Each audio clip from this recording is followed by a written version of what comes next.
Now we're on Dcad Lesson 7. In Lesson 7 we're going to draw the roof plan for John Doe's garage. But before we do that, I want to get rid of, or at least hide, some of the layers that we don't really need in order to create the roof plan. So that'll include the title block and border and the dimensions, and for the floor plan and all of that. So I'm going to go L for layers, and I'm going to make my actually my active layer, I'm going to make that go on down to layer 32 because I want to start with a support for the roof plan. So I'm going to double click on that and make that the active layer. And then I'm going to get rid of the text layer, layer 2. I'm going to just hide it. And then just clicking on that, actually text and exterior opening. So just clicking on that, on the text layer, and then holding down Control and clicking on exterior openings, and then I'm going to scroll down to the border layers, which is 253 for the title, and hold down Control and click on border also. Now I'm going to right click and hide highlighted layers, and then I'm click OK. Now so all those layers are out of my way, and so I can start on the roof plan. So the original rectangle that we used for the exterior wall line is still there, alive and well, in layer 1. So I'm going to use that rather than drawing it again. I'm just going to click near it, and you can see it set its own handle wherever I clicked. And what I'm going to do is use the N duplicate command to make another one. So N, and I just right click and snap to it. Now we have two of those exterior wall lines, and they're both of them are in layer 1. So I'm going to click on the info box again, open up the info box, and I want to put one of those layers in layer 32 because I'm going to use that for my roof plan support.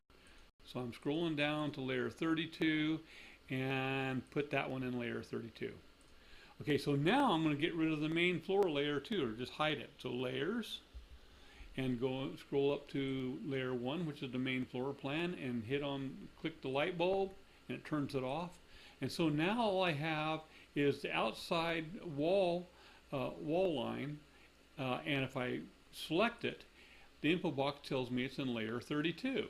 So bottom line is, I have the outside wall line for the support for the roof plan. Now I need to, I'm going to go out of the orthogonal mode here. I need to create an inside support line. It's 5.5 inches in for our 2x6 wall.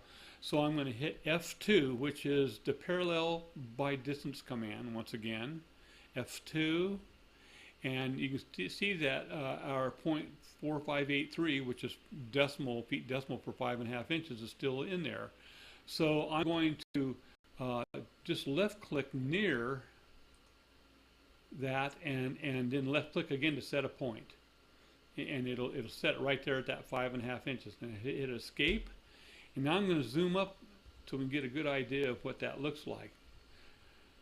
We'd already changed this exterior one, and so it just drew the new one as a thin line because our line width is 0, and so what I'm going to do is I'm going to select both of those. I'm going to click near the outside one, hold down Shift, which allows us to make multiple selections, and click near the inside one. Okay, so those are both still in layer 32, as you can see in the info box. I'm going to move the info box out of the way a little bit, and now I'm going to hit Control W because I want to go to the lines again and zoom. Now these lines, existing support walls below, new support walls below. So this is a support wall, so I'm going to use the same as command and take my finger, my pointy finger, and click on new support walls below, hit Control W, and zoom up, and you can see that new support walls are dashed lines that are the same as the ones that we use the same as command on. So there's our and if I zoom up a little bit closer, you can see that they actually have thickness to them. So I'm going to Control M to move me back to my previous view position. So now we have our support walls for the roof plan. Now I'm going to draw the roof plan itself. Now we're having 2 foot eave overhangs, and I'm going to use that for the barge rafters also. So the easy, quick and dirty and easy way to do this is just to go to layers, L for layers, and I want to draw my roof plan in layer 30, which is the roof plan layer. And so again, I'm clicking twice there, and roof plan becomes the active layer. I click OK. So now I want to make a parallel line to this outside that's 24 inches, okay, 2 feet. So, I'm going to select this outside line. I'm going to hit F2, parallel by distance once again. I'm going to select the selected entities only box because I want to make sure it grabs from that line, not the other one. And I'm going to highlight the distance and make that just 2 for 2 feet. Okay, so now if I click somewhere outside of here, you can see that there it is, and all I have to do is just left click and it's established. Okay, so that's my eave line and barge rafter line. Now this is the long axis of the garage, so we want our ridge, to run parallel with that long axis. And so to draw the ridge line, I need to find center point here because it's equal pitched everywhere. So I'm going to use the V vector command, V, and hit Control K because that'll find the center of that line. And it goes there, and as you can see, sets a point. Now I want orthogonal mode again, right here. So I'm just going to be quick and hit H. Okay, and there it is. I'm going outside just a little bit, getting near it, and hitting K. And then I hit enter. And so there's my ridge line. So now I have my eave line and barge rafter lines and my ridge line for my roof plan. So roof plan is essentially pretty much drawn. However, I do want to change the line type or the line weight, actually want the line width. So I'm going to select this and select this, both the eave and the ridge line. Control W, zoom out, zoom over here to the line types that I have already, and go to new framing elements, whatever that is, and use the info box and the same as, and left click that, and come up here to new framing elements and click on that.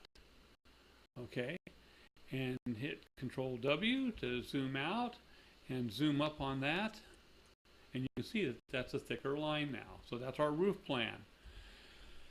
So the roof plan is drawn, but we still need to dimension it. And so the quick and simple way to do that is to zoom up in the general area, hit Z, and go to layers because we want that in the text for the roof plan. So I'm going to put all my roof dimensions and stuff, information, in layer 31. So I'm clicking and clicking again in layer 31. 31 is now the active layer, and click OK. So now I'm going to dimension our barge overhangs and our eave overhangs. And the easy way to do that is just to hit the Shift at keys and come out here, and then do it again for this barge overhang. And then do this eave overhang, Shift at key, right click, and then right click and then pull it out in this direction, and left click to set it, and then Shift at key and click to the right click to the corner, then right click to the corner and pull it out here, and left click, and so now we're dimensioned. So the roof pitch is a 4 and 12. So I'm going to indicate that on the plan. So I'm going to hit T for text. And I'm going to type in capital letters 4-12. Okay, and I'm going to stick that out here. And like so. By setting a point and then hitting enter or the scroll button. And that's kind of teeny for designating a roof pitch, so I'm going to zoom closer and make it bigger. I want this text to be, instead of 0.35, I think I'll make it 0.75, make it more prominent. So I change the 3 to a 7 and hit enter, and there it is. And I think I want to change the font from Architect to Arial because it makes it a little more prominent. So I click on Arial and click over there, and then you can see that it's changed. Now I want to show an arrow showing the slope direction, so I'm going to hit the arrow command, and you can either go to draw and find the arrow that way, which is a bit difficult to find. I'm not exactly sure where it is offhand. Or you it's probably in dimension. Or you can just hit the greater than key. So oops. Okay, and that means shift and greater than. And I'm going to change the arrow type to this type. And the arrow type will be the same size as the text. Right now it's 0.35. So I'm going to just basically set a point down here somewhere, hit H for orthogonal mode so it goes straight, and take it past this a little ways and set my second point. And I have 2 points set for the arrow, and I'm going to hit enter. And it draws my arrow. Now that arrow is too small because our text is 0.75 and our arrow is just 0.35. So I'm going to change that arrow. I'm going to change the defaulting arrow size 1. I'm going to make that 0.75. 0.75. And I'm going to change the arrow, this particular arrow type, to this type, I think. I like that a little better. And see what that looks like. Okay. So the other thing I want to do is I want to thicken this arrow a little bit. So the line width is 0. I'm going to make it like try 0.04 and see what that looks like. Maybe a little bigger. Click on it again. 0.0. Let's try 0.06. There we go. So I'm going to zoom out a little bit. And so we got a 4 and 12 sloping that way. Now we need to duplicate the same thing going the other direction. So I'm going to select it. I'm going to set a handle on the ridge out here on the left side, and I'm going to tell it to mirror. The mirror is basically the slash command. So you hit that, and I want to mirror on the y-axis. That's up and down. So now I'm going to go over here and right-click on our handle, and there it is. So now the roof plan is dimensioned and slope is indicated. Control W, and we also need to import the title for this text. I'll go ahead and do that now. So I'm going to go to Layers, call up Layer 2, select the floor plan information down here, the floor plan title, and just select that. Click in to duplicate, and keep it in the same place. Now all that stuff is still selected, but we have a duplicate copy of it. And all that stuff I'm going to go up into the info box and move the selected one into layer 31, right into here. So now it's in layer 31, and I'm going to get rid of layer 2, or hide it. I should say get rid of it. I'm just going to hide it. Okay, layer 2 is hidden.